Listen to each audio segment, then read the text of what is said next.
Une onde de choc politique et diplomatique d'une rare intensité fait trembler la France et secoue tout le continent européen. À l'Élysée, les murs vacillent, les nerfs craquent. Et au centre de la tempête, Giorgia Meloni. La chef du gouvernement italien, icône de la droite souverainiste, a déclenché un véritable séisme médiatique en direct sur Rai 1, ce fameux 21 juillet 2025. Devant les caméras, elle a dégainé une déclaration qui a résonné comme une déflagration. Emmanuel Macron, dit-elle, tirerait les ficelles de l'Union européenne pour servir ses ambitions et trahirait son propre peuple à travers des accords cachés. Les commentateurs s'étranglent, les diplomates suffoquent, et sur X, l'incendie s'étend. Une onde de choc politique et diplomatique d'une rare intensité fait trembler la France et secoue tout le continent européen. À l'Élysée, les murs vacillent, les nerfs craquent. Et au centre de la tempête, Giorgia Meloni. La chef du gouvernement italien, icône de la droite souverainiste, a déclenché un véritable séisme médiatique en direct sur Rai 1, ce fameux 21 juillet 2025. Devant les caméras, elle a dégainé une déclaration qui a résonné comme une déflagration. Emmanuel Macron, dit-elle, tirerait les ficelles de l'Union européenne pour servir ses ambitions et trahirait son propre peuple à travers des accords cachés. Les commentateurs s'étranglent, les diplomates suffoquent, et sur X, l'incendie s'étend. Fuite de documents, soupçons de collusion, colère du peuple, avalanche de hashtags. La France s'enfonce dans un maelstrom politique et médiatique sans équivalent. Mais que cache vraiment cette attaque? Pourquoi Meloni a-t-elle choisi ce moment pour viser Paris? Et jusqu'où ce scandale pourrait-il aller? Préparez-vous, l'affaire qui s'annonce pourrait ébranler le trône présidentiel et redéfinir l'équilibre du pouvoir en Europe. Oui, la France gronde, prête à entrer en éruption. Après le coup de tonnerre politique du 9 juin 2024, la France ne s'est jamais vraiment remise. Ce jour-là, Emmanuel Macron, surpris par la vague bleu marine du Rassemblement national, décide, dans un geste désespéré, de dissoudre l'Assemblée nationale. Résultat, un pays plongé dans une instabilité qui ne finit plus. Les législatives anticipées de juillet 2024 n'ont fait qu'aggraver le chaos, une assemblée éclatée. Une onde de choc politique et diplomatique d'une rare intensité fait trembler la France et secoue tout le continent européen. À l'Élysée, les murs vacillent, les nerfs craquent. Et au centre de la tempête, Giorgia Meloni. La chef du gouvernement italien, icône de la droite souverainiste, a déclenché un véritable séisme médiatique en direct sur Rai 1, ce fameux 21 juillet 2025. Devant les caméras, elle a dégainé une déclaration qui a résonné comme une déflagration. Emmanuel Macron, dit-elle, tirerait les ficelles de l'Union européenne pour servir ses ambitions et trahirait son propre peuple à travers des accords cachés. Les commentateurs s'étranglent, les diplomates suffoquent, et sur X, l'incendie s'étend. Fuite de documents, soupçons de collusion, colère du peuple, avalanche de hashtags. La France s'enfonce dans un maelstrom politique et médiatique sans équivalent. Mais que cache vraiment cette attaque? Pourquoi Meloni a-t-elle choisi ce moment pour viser Paris? Et jusqu'où ce scandale pourrait-il aller? Préparez-vous, l'affaire qui s'annonce pourrait ébranler le trône présidentiel et redéfinir l'équilibre du pouvoir en Europe. Oui, la France gronde, prête à entrer en éruption. Après le coup de tonnerre politique du 9 juin 2024, la France ne s'est jamais vraiment remise. Ce jour-là, Emmanuel Macron, surpris par la vague bleu marine du Rassemblement national, décide, dans un geste désespéré, de dissoudre l'Assemblée nationale. Résultat, un pays plongé dans une instabilité qui ne finit plus. Les législatives anticipées de juillet 2024 n'ont fait qu'aggraver le chaos, une assemblée éclatée en morceaux sans majorité claire. Renaissance obtient 150 sièges, le RN 130, la NUPES 120 et les Républicains, dernier rempart du vieux monde, à peine 80 selon Le Monde. Depuis, le Parlement ressemble à un champ de ruines politiques paralysé, incapable de voter un budget digne de ce nom pour 2025. La machine institutionnelle française tourne à vide pendant que le pays lui s'enfonce dans la confusion. Le 4 décembre, la sentence est tombée, le gouvernement de Michel Barnier s'est effondré sous les coups d'une coalition improbable RN-NUPES. 10 jours plus tard, le 13 décembre 2024, un nouveau visage monte sur la scène politique. François Bayrou, promu Premier ministre, entre en fonction avec la promesse de redresser la barre. Mais son remède miracle a plutôt le goût amer d'un poison budgétaire. Son plan d'austérité 60 milliards d'euros d'économie d'ici 2026 vise à combler un gouffre public estimé à 110 milliards en 2027 d'après les Échos. Un programme que même les technocrates de Bercy trouvent sévère. Gel des pensions, 15 millions de retraités verront s'envoler environ 1 000 euros par an. Disparition pure et simple des jours fériés du 8 mai et du 11 novembre.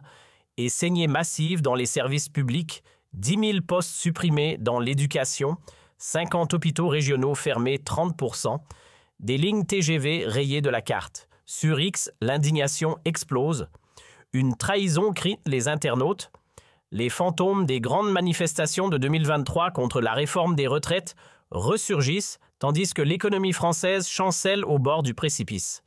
La France étouffe lentement sous le poids de ces chiffres, une inflation galopante atteignant 4,5% en 2025 selon l'INSEE, une facture énergétique qui s'envole avec plus 120% sur le gaz depuis 2024 et une insécurité qui grimpe de 12% sur la même période d'après le ministère de l'Intérieur. Le malaise est général, la colère palpable. Pendant ce temps, les emblèmes de l'industrie nationale chancellent. Renault, rongé par Tesla, et BYD perd du terrain, tandis qu'Alstom vacille sous la pression de la Chine symbole criant d'une désindustrialisation qui ronge le pays.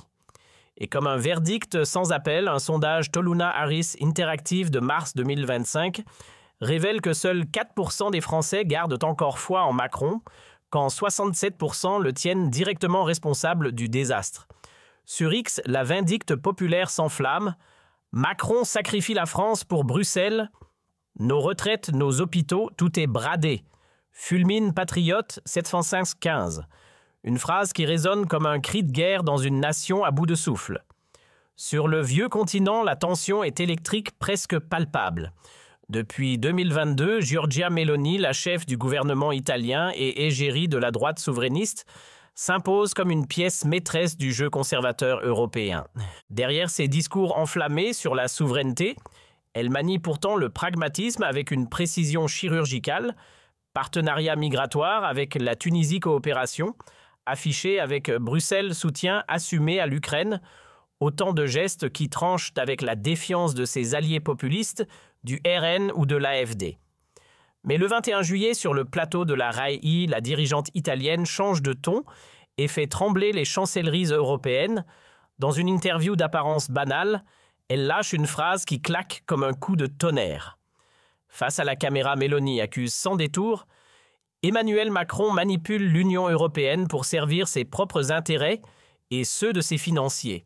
Ces arrangements occultes avec des cabinets tels que McKinsey et des lobbies étrangers sont une trahison envers le peuple français et un poison pour l'Europe. Silence dans la salle, le pavé est jeté dans la mare et les ondes de choc n'en finissent pas plus de se propager. Sous les projecteurs, Giorgia Meloni sort l'arme fatale, un document qu'elle prétend provenir d'un rapport top secret de l'Union européenne. Selon ce dossier, Emmanuel Macron aurait tiré les ficelles dans l'ombre, concluant des accords obscurs au profit des multinationales tout en imposant la rigueur budgétaire à ses propres citoyens. Puis, avec ce ton tranchant qui la caractérise, elle assène « Macron n'est pas un chef pour l'Europe, c'est une menace pour la souveraineté des nations ». Une phrase, un choc, une onde de choc, la bombe Meloni explose en plein cœur du vieux continent. En France, BFM TV, CNews et France Info se ruent sur l'interview, la polémique enfle à la vitesse de la lumière. À l'Élysée, Macron tente de calmer la tempête par un communiqué bref, presque froid. Ces accusations sont dénuées de fondement et cherchent à déstabiliser la France. Mais il est déjà trop tard, le mal est au fait. Car dans le sillage de cette affaire, Mediapart, Valeurs Actuelles et Le Canard enchaîné publient des fuites explosives, laissant entendre que Meloni n'aurait peut-être pas agi seule, mais sous la pression de puissants réseaux anti-Macron, au sein même de l'Union notamment venue d'Europe de l'Est, désireux de fragiliser Paris avant les élections européennes de 2026. C'est une simple ligne dans un téléphone, mais elle met le feu aux poudres, un contact privilégié de Giorgia Meloni, relié à un conseiller de la Commission européenne, suffit à réveiller les soupçons de complot. Et sur X, la machine s'emballe. Overy de France hurle dans le vide numérique « Meloni démasque Macron ». Il brade la France aux lobbies. En quelques heures, les réseaux deviennent un champ de bataille. Les hashtags « Macron trahit »,« Mélanie explose »,« Dame France en colère »,« Dame Europe complot » et « Élysée fini » envahissent la toile portée par une fureur populaire sans précédent. Les internautes rivalisent de rage H-soldats de colère tonne. Mélanie dit la vérité. Macron n'est qu'un pantin des puissants.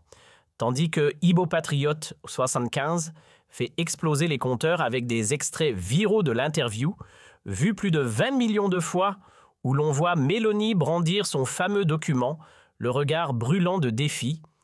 Les mêmes pullulent Macron, transformé en marionnette de McKinsey Mélanie, glorifié en Jeanne d'Arc du souverainisme.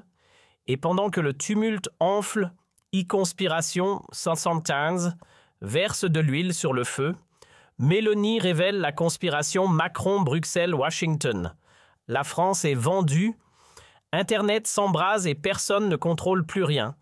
Les fuites continuent de pleuvoir et même sans preuve formelle, elles jettent de l'huile sur le feu. Parmi elles, un soi-disant rapport de l'Union européenne accuse l'Élysée d'avoir conclu depuis 2017 des contrats nébuleux avec McKinsey pour un montant astronomique de 2 milliards d'euros en échange de conseils austéritaires.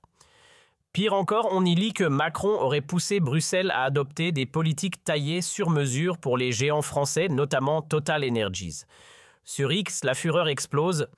Macron trahit les Français pour les riches. Mélanie avait raison, hurlent les internautes. Les complotistes s'en donnent à cœur joie, dénonçant la main invisible de l'OTAN et des fonds américains dans une machination globaliste. Puis le 22 juillet 2025, la bombe éclate au grand jour à l'Assemblée nationale en direct sur LCP. Jordan Bardella monte à la tribune et accuse Macron de haute trahison.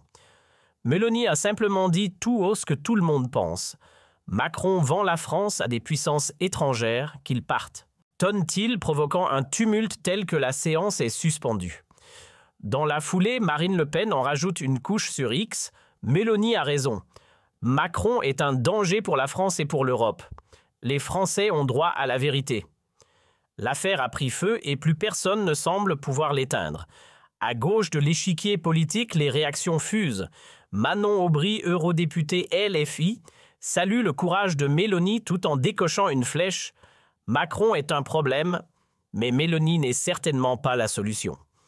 François Ruffin lui réclame une commission d'enquête parlementaire sur les contrats liant l'État à McKinsey, tandis que Jean-Luc Mélenchon, fidèle à son verbe incendiaire, dénonce sur X un scandale d'État en bonne et due forme. Pendant ce temps, la majorité présidentielle implose de l'intérieur. Gérald Darmanin, ministre de l'Intérieur, manœuvre dans l'ombre, se rêvant déjà en recours providentiel pour 2027. Des confidences rapportées par Le Monde glaçant. L'atmosphère, Macron est isolé, Mélanie l'a démasqué et Darmanin guette son heure. Sur France Inter, François Bayrou monte au créneau pour défendre le chef de l'État, qualifiant les propos de Mélanie de manipulation populiste, mais son ton hésitant trahit un malaise palpable. Yaël Braun-Pivet, présidente de l'Assemblée, tente d'appeler à un sursaut républicain, aussitôt épinglée sur X pour son silence jugé complice. Braun-Pivet protège Macron. Dans les médias, la fracture est totale. Le Figaro parle d'être une crise diplomatique sans précédent, tandis que Libération y voit une manœuvre opportuniste de Mélanie pour asseoir son influence. Sur CNews, Sonia Mabrouk consacre une émission spéciale Macron trahi par Mélanie, aux côtés d'Éric Zemmour qui crie à la collusion entre l'Élysée et les élites globalistes. Philippe de Villiers, plus lyrique, évoque une décivilisation orchestrée par Macron. Et sur France 2, Anne-Sophie Lapix tente d'apporter de la nuance, pour aussitôt se faire lyncher en ligne accusée d'être la voix de l'Élysée. L'affaire traverse désormais les frontières et enflamme les rédactions du monde entier. The Guardian ouvre le bal avec un titre tonitruant « Melanie's Shock Attack on Macron Sparks European Crisis », pendant que Politico parle sans détour d'une véritable fracture franco-italienne. Outre-Atlantique, Fox News érige Mélanie en héroïne antiglobaliste, tandis qu'en Allemagne, Die Welt redoute une déstabilisation de l'Union européenne. Et du côté de Moscou, RT s'empresse de relayer le scandale en louant le courage des souverainistes. Les intellectuels français, eux, se déchirent. Michel Onfray dépeint un Macron aux abois vacillant sous la pression quand Alain Finkielkraut diagnostique une crise de la souveraineté nationale. Quant à Marcel Gauchet, dans les colonnes de Marianne, il sonne l'alarme. Macron risque de devenir un président sans légitimité. Les mots sont durs, les analyses tranchantes, et sur la scène internationale, la France semble désormais sous le microscope d'un monde médusé. Ce scandale ne se limite plus à Macron ou Mélanie. Il incarne la fracture béante entre un peuple exaspéré et des élites coupées du réel, usées par des années de méfiance. La rue gronde. À Paris, Lyon, Marseille, Bordeaux, Nantes et Toulouse, les manifestants déferlent pancartes brandies « Macron le banquier »,« Mélanie dit la vérité »,« Sauvons la France ». Sur X, les images tournent en boucle affrontement avec la police, barricades en flammes, cris de « Macron démission » résonnant dans les avenues. Les syndicats CGT et FO en tête appellent à une grève générale à partir du 23 juillet, paralysant le pays. 80% des trains à l'arrêt, écoles fermées, hôpitaux débordés. Les étudiants bloquent la Sorbonne et Sciences Po, tandis que les agriculteurs galvanisés par les blocages de 2024 reprennent la lutte sous le hashtag Retraite colère. Macron vend nos retraites et nos services publics au lobby. Mélanie a raison. La colère est totale, la France est au bord de l'implosion et cette fois, personne ne semble pouvoir l'arrêter. La tempête économique s'intensifie et cette fois, les signaux sont au rouge vif. Les agences Moody's et S&P placent la France sous surveillance renforcée, laissant planer la menace d'une dégradation de sa note souveraine. Le 22 juillet, la bourse de Paris s'effondre de 4%, entraînant dans sa chute des géants comme Total Energy, LVMH et Airbus. Sur X, les critiques pleuvent. Macron détruit l'économie, Mélanie révèle son vrai visage, écrivent les économistes en colère. Le pays, autrefois pilier diplomatique du continent, s'efface désormais derrière les négociations de Trump en Ukraine et une Allemagne revigorée sous Merkel.